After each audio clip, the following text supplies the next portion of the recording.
এখানে শিরিক নাই, এখানে বেদাত নাই, এখানে মুনকারাত নাই, এখানে খুরাফাত নাই, এখানে সুন্নতের উপর আমল হয়। এই মাঠে এক সময় 5,000 মানুষের সমাবেশ হইত, আজকে 5 কোটি মানুষের সমাবেশ হয়। এটা হচ্ছে দেশের মানুষ সত্যিকারের ইসলাম, সত্যিকারের ইসলাম ওনারা গ্রহণ করেন, ওনারা জানতে চান, মানতে চান। যাদের তাকওয়া আছে, শেষটাতে যারা কাঁদে আহসেহের গায়ে আছে। এখানে মানুষ আসে দিলের খোরাক পাওয়ার জন্য। এখানে কোনো শিরিক নাই, আমি বহুবার এই ময়দানে বলেছি, এখানে শিরিক নাই, এখানে বেদাত নাই, এখানে মুনকারাত নাই, এখানে খুরাফাত নাই, এখানে সুন্নতের উপর আমল হয়। এবং একটা সুযোগ এসেছে 54 বছর পরে হাতে হাত ধরা।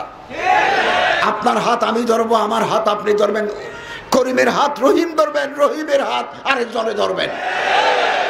সুযোগ বারবার আসে না, ঐক্যবদ্ধ থাকতে হবে। কম मजहब से है, मजहब जो नहीं तुम भी नहीं, जज्बे बाहम जो नहीं महफिले अंजुम भी नहीं।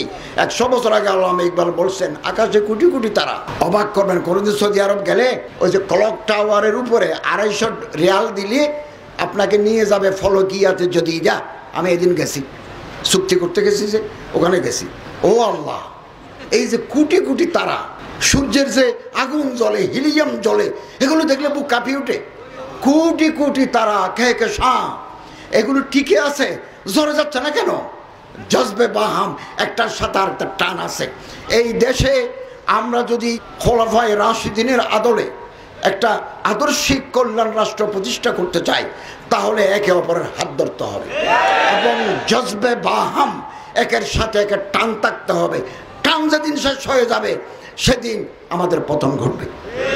এবং প্রশাসন, পুলিশ প্রশাসন, সিভিল অ্যাডমিনিস্ট্রেশন, আইনসভা, সব জায়গায় যদি আল্লাহর ডর আছে, তাকওয়া আছে, দিনদার পরহেজগার মানুষ এই রাষ্ট্রীয় ক্ষমতা অধিষ্ঠিত না হয়, তাহলে বারবার আমরা ভুল করব, বারবার আমাদের জন্য দুর্যোগ নেমে আসবে।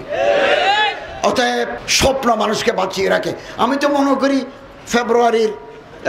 ফেব্রুয়ারির প্রথম দিকে নির্বাচন হবে, এটা আমাদের শর্ট টার্ম প্রজেক্ট। আমরা চেষ্টা করব, এদেশের মানুষ চেষ্টা করবে সুষ্ঠু, অবাধ, নিরপেক্ষ, ইনক্লুসিভ একটা নির্বাচন দেওয়ার জন্য। সরকারের আন্তরিকতার বিলকুল অভাব নাই, কিন্তু কেন্দ্র পাহারা দেওয়ার, সুষ্ঠু নির্বাচন সম্পন্ন করার দায়িত্ব আপনাদের। আমরা, আমাদের গভর্নমেন্ট, প্রফেসর ডক্টর ইউনূস সাহেবের সরকার আপনাদের পাশে আছে। আপনারা প্রতিটি কেন্দ্রে থাকবেন, যার ভোট যিনি ইচ্ছা করবেন সে প্রতীকে দিবেন। কেউ যেন ব্যালট বাক্স ছিনতা করতে না পারে, একজনের প্রাপ্ত ভোট আরেকজনের যেন নিয়ে পালিয়ে যেতে না পারে। গভর্নমেন্ট 100% সতর্ক থাকবে, তার ল এনফোর্সমেন্ট এজেন্সি দিয়ে আপনাদের পাশে থাকতে হবে। তো আল্লাহ তাআলা আমাদের তৌফিক দান করুন।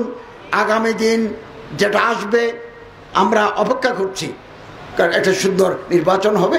নির্বাচনের পরে আমরা আমাদের পুরনো ঠিকানায় ফিরে যাব। এবং আমাদের প্রফেসর ডক্টর ইউনূস সাহেবকে আমি জিজ্ঞাসা করেছি, স্যার আপনার পরবর্তী কী নির্দেশনা?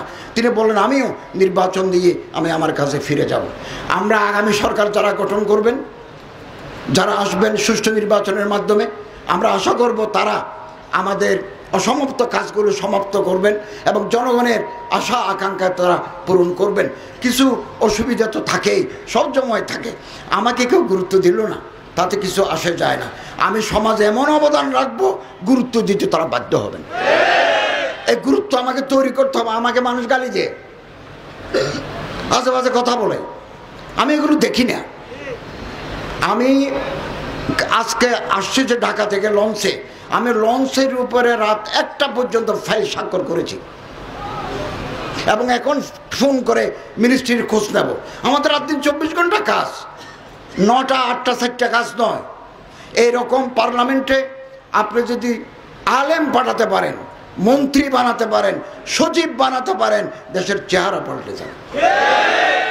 ওই দিন আমাদের অপেক্ষা করতে হবে। এটা হতে পারে ফেব্রুয়ারি, হতে পারে আরো পরে, হতে পারে 2030, 2050। সাহস হারালে চলবে না, সাহসের উপর ভোট দিয়ে আমাদের এগিয়ে যেতে হবে। আল্লাহু ওয়ালিয়ুত তৌফিক হুয়াল মুওয়াফিক ওয়াল মুঈন। আসসালামু আলাইকুম।